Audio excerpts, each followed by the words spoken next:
Mungkin ceritanya sudah cukup populer ya, dan antum juga mungkin sudah sering mendengar. Ya, tetapi kita ulang-ulang, ilmu itu perlu diulang-ulang. Ya, kadang kita seperti yang saya sebutkan, baca WA orang, status WA orang dibaca berulang-ulang nggak bosan-bosan. Iya, ketika sudah membahas agama, ketika sudah membahas tauhid, ketika sudah membahas akidah, ya itu lagi yang dibahas. Masalahnya diulang-ulang berkali-kali, ditanya pun kadang nggak tahu. Bagaimana lagi kita mempraktekkan, karena tauhid ini para hadirin dan hadirat bukan hanya sebatas urusannya dengan kubur, bukan. Ada hal-hal yang akan kita sebutkan nanti, disitulah membuktikan kita mentauhidkan Allah ataukah tidak. Apakah tauhid itu sudah teresap dalam kolbu kita ataukah tidak? Itu yang paling penting.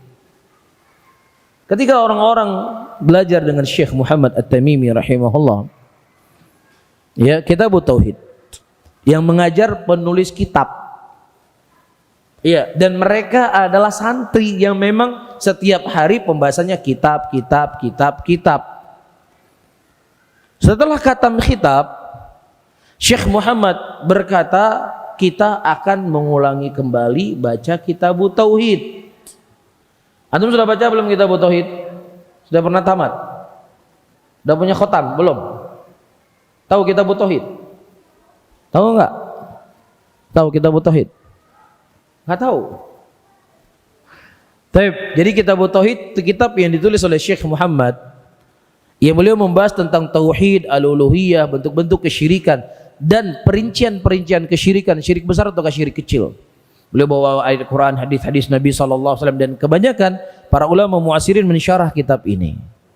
Jadi yang mengajarkan kitab itu langsung penulis kitab. Setelah beliau mentamatkan kitab tersebut, beliau berkata, kita baca ulang kitab ini. Baca ulang. Kita belum pernah baca kan? Kita belum pernah baca kan? Belum pernah khatam kan?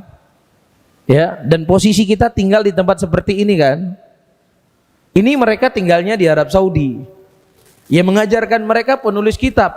Penulis kitab berkata, kita ulang lagi baca kitab ini. Kata mereka, Syekh, udahlah, masa baca kitab tauhid lagi, yang lain lah Syekh. Masa tauhid lagi, tauhid fahimna. Kalau tauhid kami sudah paham Syekh, sudah paham. Baik. Nah kemudian Syekh ingin menguji, benar nggak mereka paham dengan tauhid? Atau cuma sekadar pemanis lisan saja kalau mereka sudah paham dengan tauhid? Saya membawa berita pada waktu itu, kata Syekh, ada seseorang yang dia berzina dengan ibunya. Teriak semasjid, hah? Ada orang berzina dengan ibunya. Ini sesuatu yang nggak mungkin, ini sesuatu yang mustahil. Teriak mereka. Tapi kata Syekh, saya akan menyelidiki benar nggak beritanya. Ternyata setelah diselidiki, beritanya ada seseorang yang menyembelih untuk selain Allah. Oh, itu toh. Biasa. Reaksinya biasa. Beda dengan ketika disebut ada seorang anak berzina dengan ibunya. Kata Syekh, kalian nggak paham sama tauhid. Kalian nggak paham sama tauhid. Ini sudah khatam kitab tauhid dengan Syekh. Iya, kalau bahasa Arab, hadza baitun, hadza kita pun udah khatam dari dulu udah, bukan baru mulai belajar. Kata Syekh, kalian nggak paham dengan tauhid. Kenapa? Kenapa dikatakan Syekh mereka nggak paham dengan tauhid? Nah ingin ujian tuh, paham nggak sama tauhid? Tauhid lagi, jangan tauhid lagi lah, bahas apa kek? Kata Syekh, kalian nggak paham dengan tauhid. Yang ingin saya tanyakan, kenapa Syekh menyimpulkan kalau mereka nggak paham dengan tauhid? Kenapa? Reaksi, masya Allah, karena sudah sering dengar, makanya tahu. Jadi ketika Syekh mengkhabarkan mereka berbuat syirik, reaksinya itu tidak sekencang ketika seseorang, ya, Syekh mengkhabarkan ada seorang ibu berzina dengan anaknya. Seorang ibu berzina dengan anaknya, kalau dia tidak meyakini kalau itu adalah perkara yang halal, maka di bawah tahta masyiatillah. Innallaha la yaghfiru ayyushraka bihi wa yaghfiru ma duna dzalika liman yasha. Tetapi ketika seseorang itu menyembelih untuk selain Allah, dia serahkan sesuatu untuk selain Allah, kalau seandainya dia dibakar dalam neraka 1 juta tahun, maka belum hilang noda kesyirikan yang ada dalam kalbunya. Menunjukkan ini dosa yang sangat dahsyat. Bisa difahami para hadirin? Jadi jangan sampai ketika antum melihat orang-orang berbuat syirik, berbuat sesajen dan lain sebagainya, nggak ada rasa benci. Tapi ketika ada orang zikir jamaah, wah ngeri lihatnya, kayak lihat Fir'aun sedang berzikir.